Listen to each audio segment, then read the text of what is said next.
자, 오늘은 마가복음 오랜만에 신약으로 좀 한번 와봤어요. 마가복음. 마가복음이니까 저자는 마가겠죠? 마가. 마가에 대해서 짧게 소개를 하면 이 사람은 120문도가 다락방에 모여서 기도해서 놀라운 역사가 일어난 적이 있었어요. 그게 바로 이 마가의 다락방입니다. 이 마가는 굉장히 큰 집을 소유를 했죠. 엄격히 따지면은 마가의 집이라기보다 마가 엄마의 집이죠. 어쨌든 굉장히 부유한 유대의 가문에 있었던 사람이 바로 이 마가다. 그리고 마가는 여러분 바나바 아시죠? 바나바. 마가는 바나바의 조카입니다. 그러나 마가를 전도한 사람은 바나바가 아니라 베드로였을 것으로 이렇게 추측을 합니다. 조금 더 소개를 해드리면 바나바와 바울이 예루살렘에서 안디옥을 떠날 때 이 마가를 데리고 갑니다. 바울이 1차 선교 여행, 전도 여행을 갈 때도 이 마가와 같이 떠납니다. 그런데 마가는 선교 여행이 너무 힘들었어요. 요즘 같이 무슨 뭐 그런 게 아니었겠죠. 이때 당시만 해도 교통편도 없고 걸어서 가야 됐고 뭐 먹을 것도 제대로 먹지 못했고 또 얼마나 덥습니까? 굉장히 힘들었을 거예요. 그래서 결국 이 선교 여행의 어려움을 이기지 못하고 마가는 중도에서 포기합니다. 아마 저하고 비슷한 사람이었던 것 같아요. 그래서 그 결과 바울이 2차 선교 여행을 갈 때는 마가가 이제 함께 가려고 했지만 바울이 이것을 거절을 합니다. 한번 중도에서 포기한 적이 있기 때문에 같이 데려갈 수 없다라고 거절을 하죠. 그래서 바나바와 마가가 같이 가게 되고 바울은 실라를 데리고 가게 되는 겁니다. 그래서 왜 찬송 중에 바울과 실라가 빌립보 감옥의 문을 찬송으로 열었다오 하는 그게 바로 이런 배경에서 일어났던 그런 일이죠. 마가는 주님의 여러 측면 가운데 하나님의 구원 섭리에 포커스를 뒀습니다. 그리고 죄인을 위해서 일하시는 종의 모습에 온전히 초점을 맞추고 있다라는 것을 우리는 알아야 합니다. 그리고 오늘 이 읽은 본문은 예수님의 갈릴리 사역 중에 발생한 정말 죄인을 위해서 진짜 애써서 일하셨던 그런 주님의 주요 사건 가운데 하나를 기록하고 있는 것입니다. 오늘 본문은 예수님이 백성들의 환영의 대상이었어요. 그런데 그러한 예수님께서 이제는 유대 지도자들, 종교 지도자들, 특별히 율법 학자들 이런 사람들에 의해서 배척의 대상이 되고 비난의 대상이 됩니다. 유대 종교 지도자들은 굉장히 교만했어요. 그들은 굉장히 위선적이었던 사람들이었어요. 교만하고 위선적이란 얘기는 쉽게 얘기하면 겉과 속이 달랐다라는 그런 얘기입니다. 그러니까 이 사람이 겉과 속이 다른 것, 그것이 어떤 일을 하는 사람이든지 간에 겉으로 보여지는 것과 속의 마음이 다르다 하는 것은 우리가 가까이 하면 안 될 그런 사람 중에 하나죠. 물론 우리 스스로도 그런 사람이 되지 않기 위해서 애를 써야 될 겁니다. 그들은 교만했고 그들은 아주 위선적인 그런 사람이었기 때문에 늘 겸손하셨고 늘 섬김의 본을 보이셨던 예수님의 이런 사역을 도무지 그들은 이해하지 못하고 있었다라는 것이죠. 오늘 읽은 이 말씀에서는 예수님의 초기 갈릴리 사역의 중심지로 가버나움이라는 곳에서 한 중풍병자, 스트로크 환자, 중풍병자를 고치신 사건이 소개가 되고 있어요. 여러분이 아마 많이 읽어보셨을 겁니다. 그런데 이 사건은 다른 치유도 굉장히 예수님이 많이 하셨지만 오늘 이 본문의 예수님의 치유는 조금은 다른 어떤 독특한 것이 있다. 그럼 그것이 뭐냐? 병자의 병을 고치시기 전에 그 병자와 친구들의 믿음을 보시고 먼저 죄 사함을 선포하셨다는 겁니다. 그래서 5절에 보면 예수께서 그들의 믿음을 보시고 중풍병 환자에게 이 사람아 네 죄가 용서받았다 라고 이렇게 말씀을 하셨어요. 5절 말씀이죠. 그렇다면 이 말씀을 하시기 전에 어떤 일이 있었는지를 우리가 한번 살펴봐야 되겠죠. 가버나움에 들어가신 예수님에 대한 소문이 삽시간에 퍼져나갔어요. 주님의 능력에 대해서 익히 알고 있었던 많은 사람들은 주님이 가버나움에 오신다는 소문을 듣고 많은 사람들이 구름처럼 몰려들기 시작을 했어요. 그래서 이제 늘 하셨던 대로 주님이 이제 말씀을 전하시는 그 순간 갑자기 한 중풍병 환자를 4명의 친구들이 데리고 옵니다. 그런데 사람이 너무 많았기 때문에 이 문으로 들어올 수가 없는 그런 상황이었던 것 같아요. 그래서 이 사람들은 어떻게 했냐면 지붕을 걷어내고 환자가 누워있는 침상에 줄을 달아서 예수님 앞으로 이렇게 내린 거예요. 상상해 보십시오. 지금 이렇게 설교를 하고 있는데 갑자기 지붕이 확 뜯어지더니 지붕 위에서 누군가가 이렇게 줄을 타고 내려오는 그런 장면을 한번 상상을 해보자고요. 너무나도 정말 뜬금없죠. 근데 우리 같은 이런 구조는 그렇게 하고 싶어도 못합니다. 그러나 팔레스타인 그때 당시 그 지역의 가옥은 그 팔레스타인의 전통 가옥의 형태는 그렇게 할 수 있었어요. 왜냐하면 그때 당시 그 지역의 집은 지붕 위가 평면이었어요. 그리고 집 옆에는 그 지붕으로 올라갈 수 있는 계단이 이렇게 있었단 말이죠. 그리고 그 지붕은 굵은 나무로 대들보를 대놓고 작은 나무들을 이렇게 걸쳐서 놓은 후에 거기다가 진흙을 덕지 발라가지고 만든 거예요. 이런 콘크리트 무슨 단단한 나무로 한 게 아니란 말이에요. 나무를 얼개설계하고 거기에 흙을 이겨가지고 비가 새지 않도록 정도만 이렇게 했던 거예요. 그 다음 그 위에다가 풀이나 짚을 이렇게 덮거나 다져서 일종의 흙기와 같은 그런 형태로 그걸 만들었단 말이에요. 그러니까 맘만 먹으면 남자들이 얼마든지 그걸 뚫으려면 뚫을 수 있는 거예요. 일부러 뚫으려고 하면 그런 형태였던 것이죠. 그래서 이제 이 4사람이 정말 큰 어려움 없이 이 지붕을 뚫고 그 뚫은 지붕 위로 중풍병자가 누운 침상을 이렇게 달아서 예수님 앞으로 이렇게 내렸겠죠. 충분히 상상이 가죠? 말씀을 전하시다가 그렇게 내려오는 그 모습을 예수님이 보신 다음 그들의 믿음을 보시고 뭐라고 말씀하시냐면 네 죄가 용서받았다. 이렇게 말씀을 하시는 거예요. 네 병이 다 나았다라고 말씀하시는 게 아니라 네 죄가 용서받았다. 여러분, 예수님의 가르침이 중단이 되고 이게 베드로의 집이었거든요. 이 베드로의 집이 손상이 됐지만 현장에는 정말 그 현장에서 주님은 그들의 그 예수님의 말씀이면 내 친구를 고칠 수 있다. 혹은 내 병을 치유할 수 있다.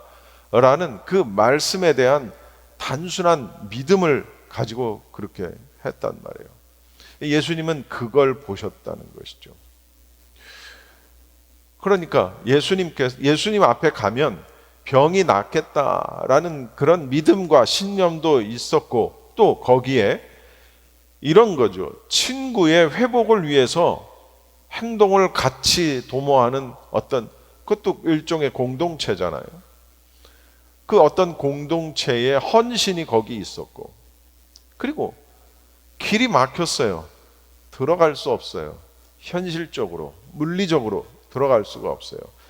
그런데 야, 나중에 오자. 뭐 내지는 뭐 사람들이 좀 갈 때까지 기다리다가 좀 한산해지면 오자. 뭐 그럴 수 있잖아요, 얼마든지. 그런데 그렇게 하지 않았어요. 그러니까 막힌 현실에 굴하지 않았다는 거예요, 그들은. 그리고 친구를 위해서 지붕 위로 오르는 거예요.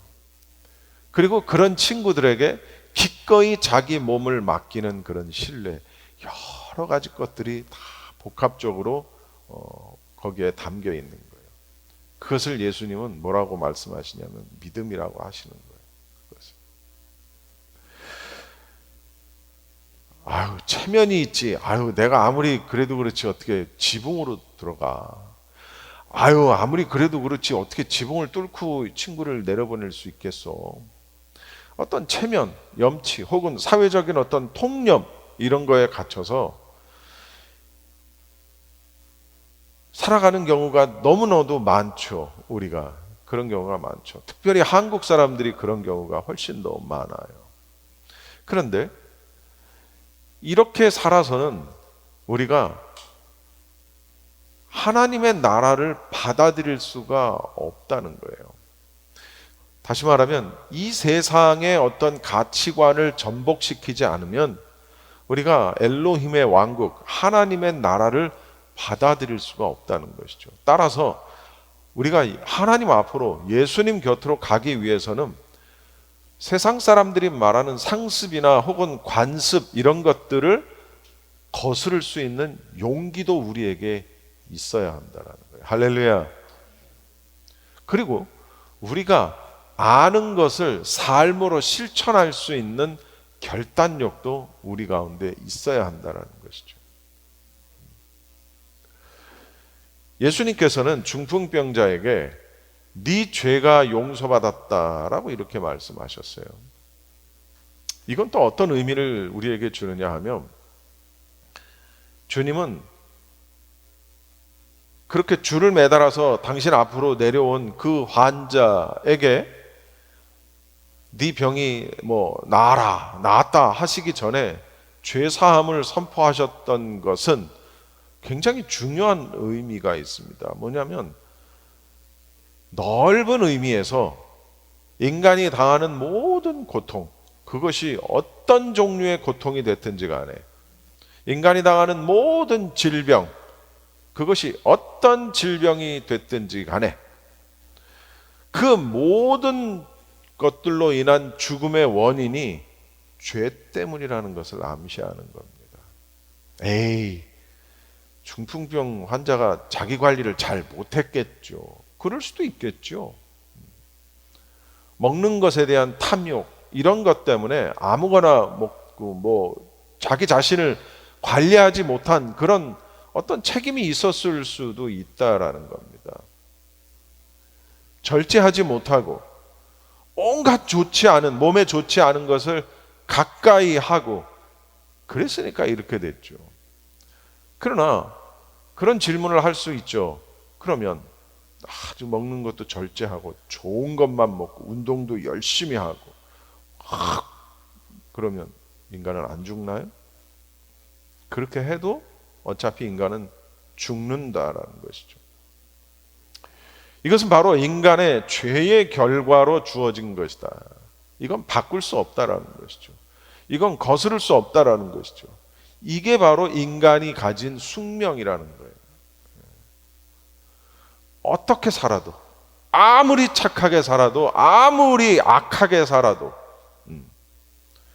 세상에 못된 짓은 다 하고 살아도, 세상에 착한 일은, 선한 일은 다 하고 살아도 인간은 죽어요. 자기 관리를 제대로 못하고 함부로 아무거나 먹고 해서 몸을 망쳐도 죽고, 열심히 평생을 운동을 해도, 그리고 결국은 시간이 지나면 사람은 죽게 돼 있다는 것이죠. 한 번 태어난 것은 반드시 죽게 돼 있다. 그것은 비단 사람에게만 있는 것이 아니라 모든 생명을 가진 모든 생물들은 다 그렇게 된다라는 것이죠. 그런데 특별히 인간의 죽음의 원인을 어디에서 찾을 수 있느냐? 죄에서 찾을 수 있다. 뭐 굳이 창세기까지 가지 않아도 여러분 다 이해하시리라 생각합니다. 다시 본문으로 돌아오면 예수님의 죄사함의 선포를 들은 그 자리에 있던 율법학자들이 이런 생각을 했어요. 7절을 한번 여러분 같이 읽어보시면 좋을 것 같아요. 시작. 이 사람이 어찌하여 이런 말을 한단 말이냐? 하나님을 모독하는구나. 하나님 한 분밖에 누가 죄를 용서할 수 있는가 하였다. 사실 우리 세번역엔 이렇게 되어 있는데 그 개역 개정에는 여기에 뭐라고 딱 첫 마디가 뭐라고 나오냐면 참남하도다 이렇게 번역이 되어 있어요. 이게 또 조금 더 현실감이 있는 것 같아. 이 무슨 막말인가 이런 거죠. 율법학자들은 이미 예수님의 메시지와 태도를 이미 못마땅하게 여기고 있던 차인데, 그래서 예수님에 대한 일종의 반감을 가지고 주의 깊게 예수님의 행동을 살펴보던 차에 어허 이게 무슨 소리야?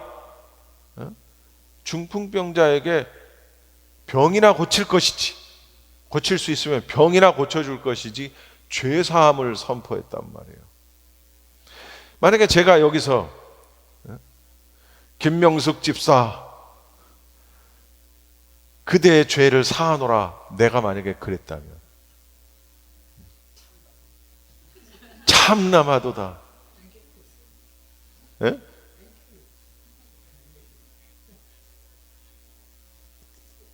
말이 안 되죠.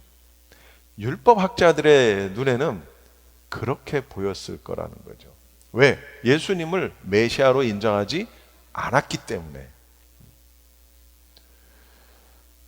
못마땅하게 여기는 차에 너무나도 그냥 큰 선포를 해버리셨던 거예요. 죄사함은 누구만 할 수 있다? 하나님만이 할 수 있다라고 생각하는데 죄사함의 선포를 직접 하셨어요, 예수님이. 이건 무슨 얘기예요? 하나님의 신성, 하나님의 권위에 도전을 한 거예요.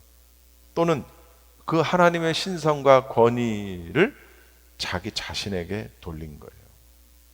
동등한 위치로 놨다라는 것이죠. 한마디로 율법학자들이 보기에 예수님이 이런 행동은 이걸 뭐라고 얘기하냐면 따라합시다. 신성모독. 본질상 그들이 볼 때 이것은 신성모독이었던 거예요. 그래서 그들은 예수님을 정죄했던 것이죠. 근데 예수님은 사람의 마음도 꿰뚫어 보실 수 있어요. 궁예보다도 더 한 수 위야. 예수님은 이 율법학자들의 마음과 그들이 무슨 생각을 하는지를 딱 간파를 하셨어요. 그리고 8절에 뭐라고 말씀하시냐면 어찌하여 너희는 마음속에 그런 생각을 품고 있느냐. 그 마음속의 생각을 밖으로 내뱉지 않았는데 벌써 그걸 지적을 하시는 거예요. 그러면서 9절을 한번 읽어봅시다. 이거 아주 참 중요해요. 시작. 중풍 환자에게 내 죄가 용서받았다 하고 말하는 것과 일어나서 내 자리를 걷어서 걸어가거라 하고 말하는 것 가운데서 어느 쪽이 더 말하기가 쉬우냐? 질문을 해봅시다. 어느 쪽이 더 쉬울 것 같아요? 내 자리를 내 죄가 용서받았다가 쉬울까요? 일어나 걸어라가 쉬울까요? 그게 쉬울까요? 내 죄가 용서받았다가 쉽다. 일어나 걸어라가 쉽다. 어허, 그렇구나. 여러분, 사실은 둘 다 어떤 하나님의 신적 권위 혹은 능력을 필요로 하는 것은 맞죠. 그러니까 하나님의 입장, 하나님의 측면에서 이걸 본다면 이 두 가지 일을 성취하는 데 있어서 어느 게 더 쉽거나 어느 게 더 어렵거나 할 수 없어요. 똑같을 거예요. 그렇죠? 그런데 율법학자들은 어떻게 생각을 했을까? 아마도 죄 사함을 받았다라고 선언하는 것보다 일어나 걸어라라고 말하는 게 더 어렵다고 생각을 했을 거예요. 왜일까요? 죄 사함을 받는 건 확인할 수 없잖아. 증명할 수도 없고. 내 죄 사함을 하노라. 어떻게 증명할 거야? 그걸 어떻게 확인할 거야? 그러나 일어나 걸어라. 이거는 일어나 걸어야지 그것이 확인이 되잖아요. 그러니까 당장 일어나서 걷지 않으면 어떻게 돼요? 거짓말이지. 보이는 증거가 눈앞에 나타나질 않잖아요. 근데 죄사함은 눈앞에 증거가 바로 안 나타나잖아. 그러니까 어느 게 더 쉬우냐? 죄사함이 더 쉽지. 안 나타나니까. 예수님이 이 질문을 한 것은 중풍병자를 이적을 통해 치유하심으로써 자신이 신적인 능력을 지녔다라는 것과 또한 죄사함의 권세를 가졌다라는 것을 두 가지를 다 나타내고자 하는 의도였다라는 것이죠. 이런 질문을 한 것은. 예수님은 훨씬 더 어려운 일인 중풍병자를 치료하는 그 기적을 이루셔서 단순히 말에 불과할 수 있는 죄사함 역시 실제로 이루어졌음을 입증하신 거예요. 아, 일어나 걸어라 했는데 진짜 일어나 걸었네? 그러면 죄사함을 선포하는 것이 신빙성이 있어요, 없어요? 있죠, 당연히. 근데 죄사하노라 했는데 일어나 걸어라 했는데 못 일어나면 죄사함도 거짓말이 되는 거예요. 믿지 않는 거죠. 신뢰가 가지 않지. 그러니까 예수님은 하늘에서 하나님 한 분만이 하실 수 있었던 죄사함의 권세를 땅에서도 예수님 본인이 하실 수 있는 유일한 분이심을 스스로 증명을 하신 거예요. 만약에 예수님이 중풍병자를 이렇게 세우지 못했더라면 거기 있었던 율법학자들이 얼마나 난리를 쳤을까요? 결론입니다. 예수님께서는 이 사건을 통해서 인간에게 있어서 최우선적으로 해결해야 할 문제는 죄의 문제라는 거예요. 죄의 문제. 자신이 이 세상에 임하신 것은 온 인류를 죄로부터 구원하시기 위함이다. 물론 예수님이 딱 이것만을 위해서 오신 거는 아니에요. 딱 이것만을 위해서 오신 거는 아니에요. 그러나 오늘 말씀에 포커스를 두면 이런 거예요. 그 다음 또 하나님과 같은 동등한 권세를 가지신 분이다라는 사실을 분명하게 이 본문을 통해서 기적을 통해서 드러내신다는 것이죠. 두 가지 교훈을 볼 수 있습니다. 첫째, 성도들은 내가 직접 이웃의 어려움을 해결해 줄 수 있는 능력이 있을 수도 있지만 대부분은 그렇지 않죠.